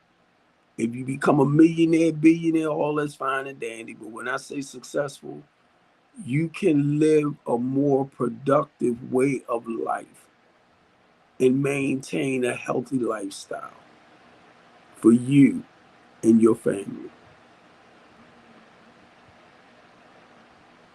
And I'm going to share this. If I did not believe deep down in my spirit that that wasn't possible, I wouldn't be doing what I'm doing. So I know who called me to go back out. I don't hate nobody.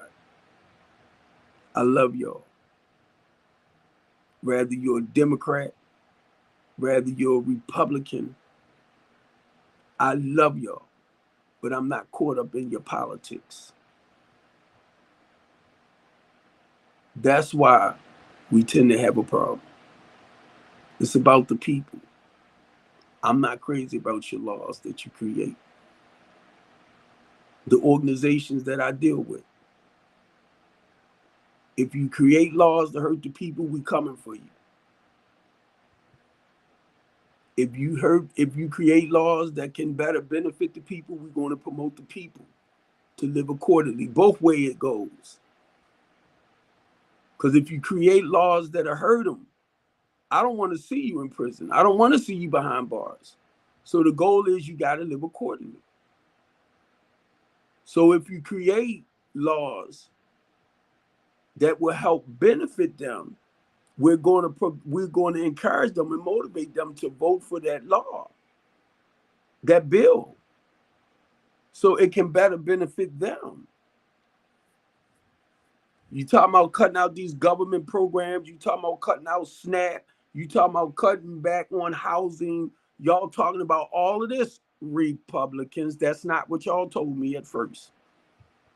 The goal was to help the people to become more independent, Republicans. Now try me, because I fell for that game.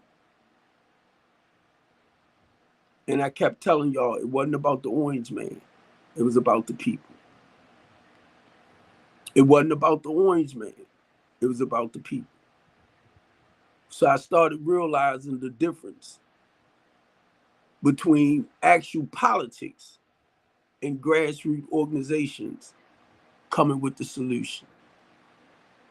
It starts with us and it ends with us because we are on the ground level. We are in the streets. We already know what the issues is. We already know what the problem is. We already know how the system is set up. So what are you doing to break that cycle? Or what are you doing to slow a lot of it down? What are you doing?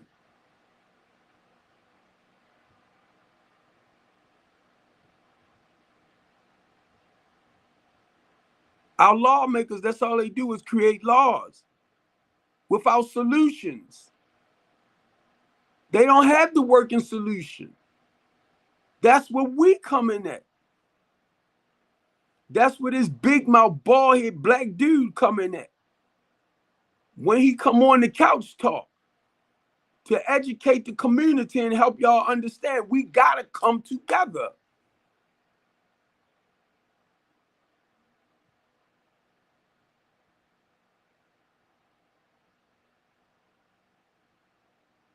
You gotta fight for the things you want out of life.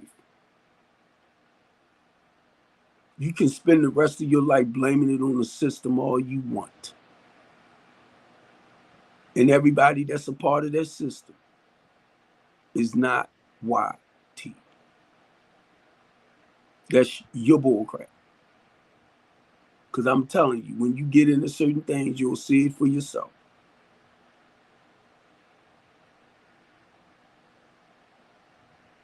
And the goal is to inspire you to stand up, fight for your equal rights, your civil rights, and your constitutional rights.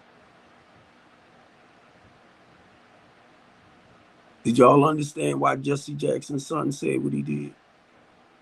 Because his father was a civil rights advocate, not a politician. I am a civil rights advocate. I am not a politician. Okay? We fight against the laws that tends to enslave and oppress God's people. But y'all want to knock the movement itself. And the only thing they doing, or we doing, is trying to fix it where you can be more independent, make decisions on your own, not according to the system. Did y'all know that?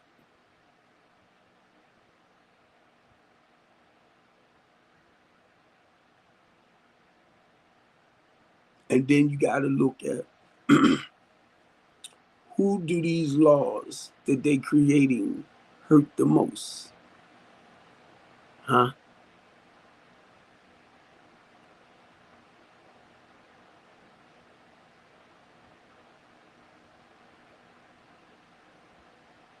Our middle class people, our more conservative people, making pretty good money, living in beautiful areas. Y'all are becoming the low to moderate, poor income people now, and doing well for yourself.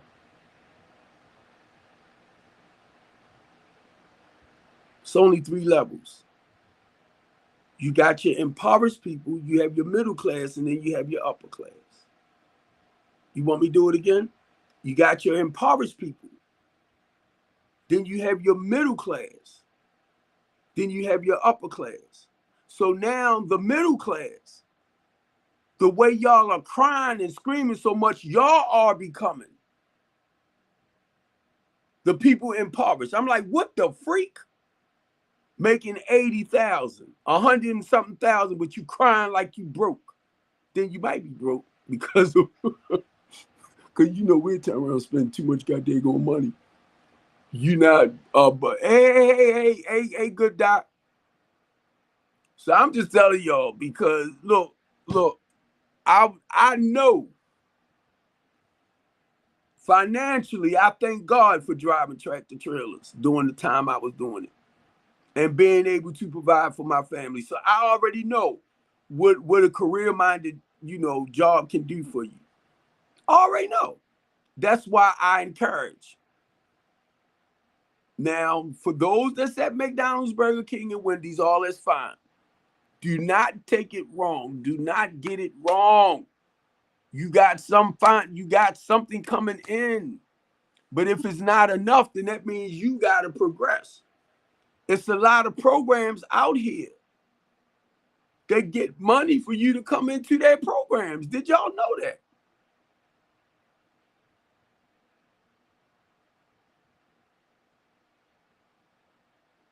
501c3s.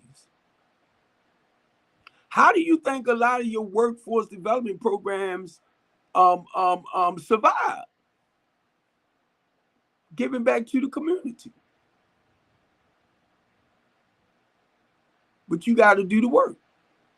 I tell everybody that wants to come into my housing program, you the one got to do the work. I will guide you to the professionals that will help you move in a direction in your life that you want to go. But you have to do the work. What's up, Valerie Queen? You got to do the work. If you stuck, then we have to fix it where you come out of that space mentally, emotionally, and spiritually. But the individual got to do the work. You got to be willing.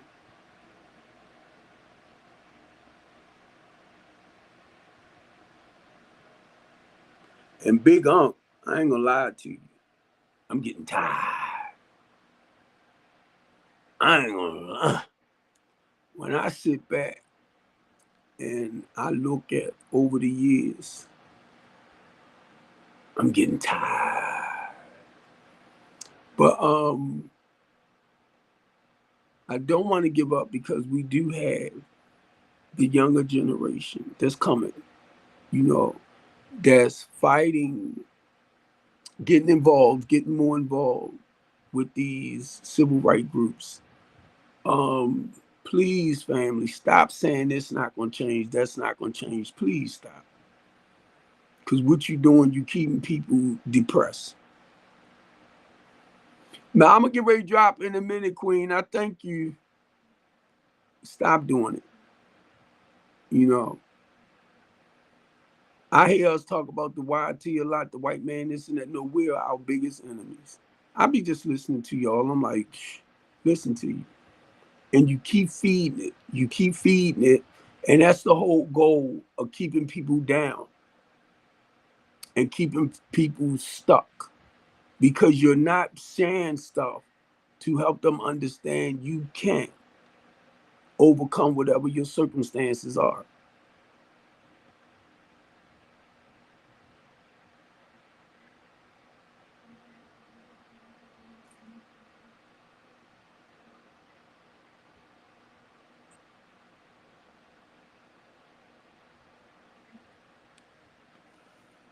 Like I told my cousin and the rest of us that was on her panel,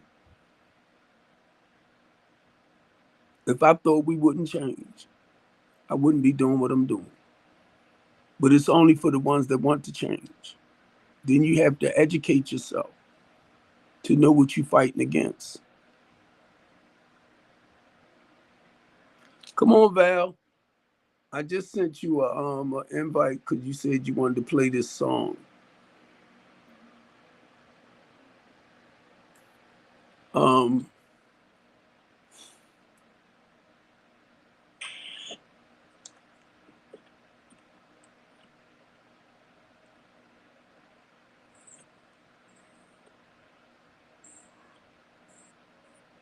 you dark.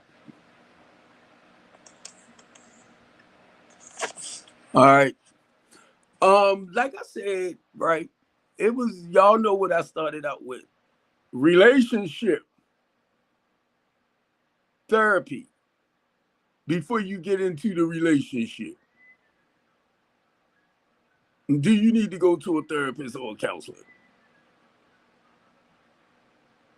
You and your mate, right? Get counseling before y'all get together like that. I don't know. I just thought about that, right?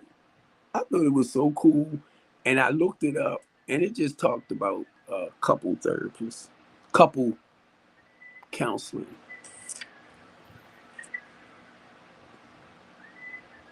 I said, watch this. Come on, Vale.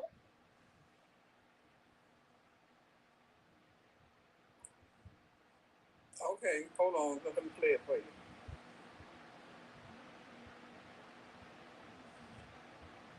I fixed my iPhone. psychosis and hunchback in just 3.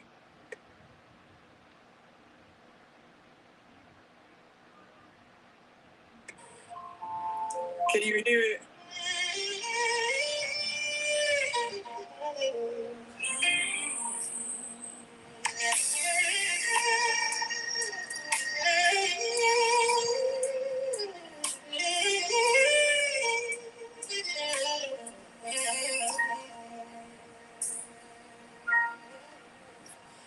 God told me to tell you don't quit.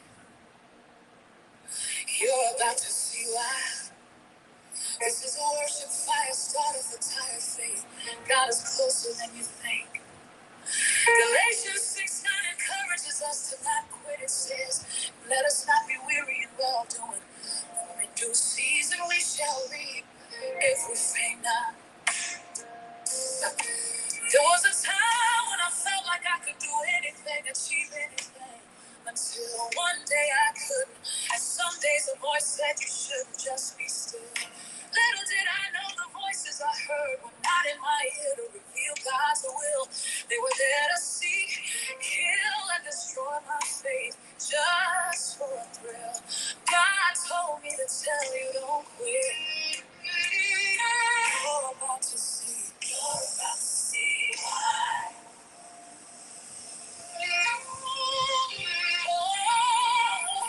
All at once, hope became fragile. Visions blurred and my dreams all but disappeared. The woman I knew had abandoned her station, falling victim to her greatest fears. Something happening in life, powerful enough to bring me to my knees. Tribulations joined forces, rolled into one, working 24/7 like busy little bees. No matter which lens I look through, what I saw broke me. Yeah. No matter what I did, it wasn't enough. It was tough, hard to see. But one day, God's voice replaced those I've been listening to for so long. He said, if you want to make this work, come back home. God told me to tell you don't quit. You're about to see. You're about to see why. Whatever it is, whatever it is you're going through, God can make it as if it never was. He can call back His favor that you wasted just because He is the forgiving God and all-knowing God, the architect of the earth. It was never His desire to see you miss the mark. Ooh, don't quit. You're about to see. Don't quit. You're about to encounter the divine. He's coming down from the sky to tell you to be still while in motion so that He can restart the fire that's snuffed out deep down inside of you, waiting on fuel desire. God told me to tell you, don't quit. Yeah, you'll see why. Don't quit. He's gonna extract every failure from the ashes, repurpose and raise them from the dust of futuristic flashes of snuffed out potential and devastating detours. His hands are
Don't quit.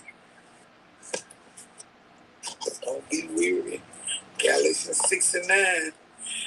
Don't be weary in well doing. Hello. Yeah, I'm just thinking.